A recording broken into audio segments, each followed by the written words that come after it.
Today's lesson will be on similar polygons. This is section 7-3 in your textbook. The essential question for this topic is, what are the properties of similar figures? In previous lessons, we learned about congruent figures. These are figures that have the same size and shape. So if that's true, what do we mean by similar figures? In general, we might think of similar figures as having the same shape but different sizes. So let's see what we can come up with for a specific definition for similar polygons.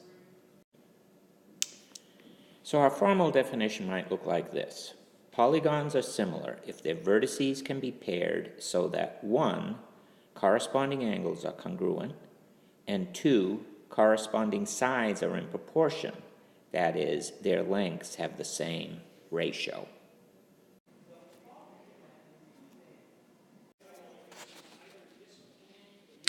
So look at what we've got here. We've got two similar polygons, or at least we are assuming they're similar polygons. Now, look at the corresponding angles. We have a larger polygon, a four-sided figure, a quadrilateral, ABCD, and we have a smaller one, MNOP. Now, if we look at the corresponding angles, for example, A corresponds to M, and those angles appear to be congruent. B corresponds to N, and again, those angles appear to be congruent. C corresponds to O, and those angles would appear to be congruent. And lastly, D corresponds to P, and those angles appear to be congruent. So we definitely meet the criteria of the first step above. Now, are corresponding sides in proportion? In other words, do their lengths have the same ratio? Well, look first at BC. BC is 3 inches. Now, the corresponding side to BC is NO. That's 2 inches. The ratio of the larger to the smaller is 3:2. Now, look at CD. That's 6 inches.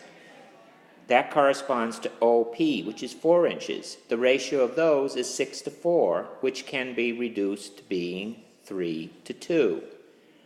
Similarly, DA corresponds to PM, and those are also 6 and 4. So the ratio there is also 3:2.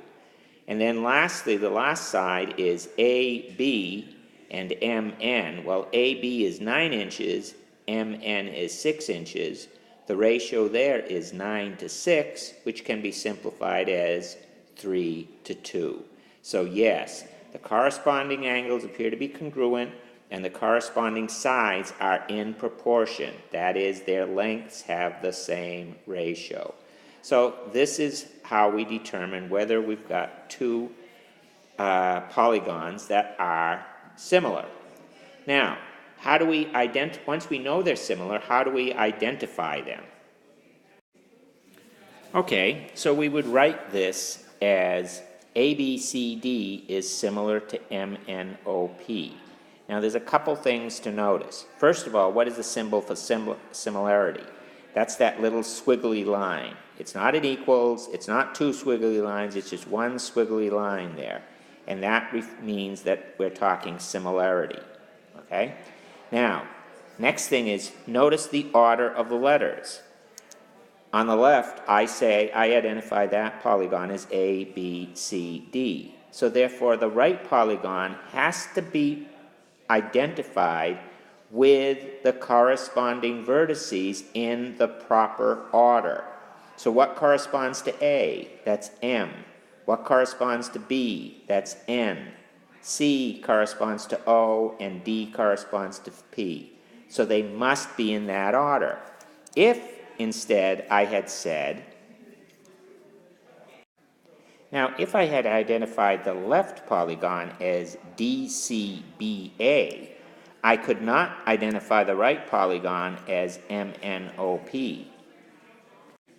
I would have to identify the right polygon as PONM in this case. So the order that you have the letters makes a difference, okay? So depending on how you order the letters initially determines how you're going to order the letters for the similar figure. Now let's go back to the corresponding sides and the ratio. As we were saying, that the ratio of the corresponding sides is 2 to 3. So this ratio of corresponding sides can also be referred to as the scale factor. So in this particular case, the scale factor is 3 to 2, or if you prefer decimals, you could say the scale factor is 1.5. Well, let's look at one last thing here, and that is, again, the corresponding sides are in proportion. They're in a ratio of 3 to 2. So what do you suppose the ratio of the perimeters of these two figures is? Well, if we look on the left, the perimeter of the larger figure is 6 plus 3 plus 9 plus 6. Okay, so that is 24. The perimeter of the polygon on the right is 4 plus 4 plus 2 plus 6, or 16.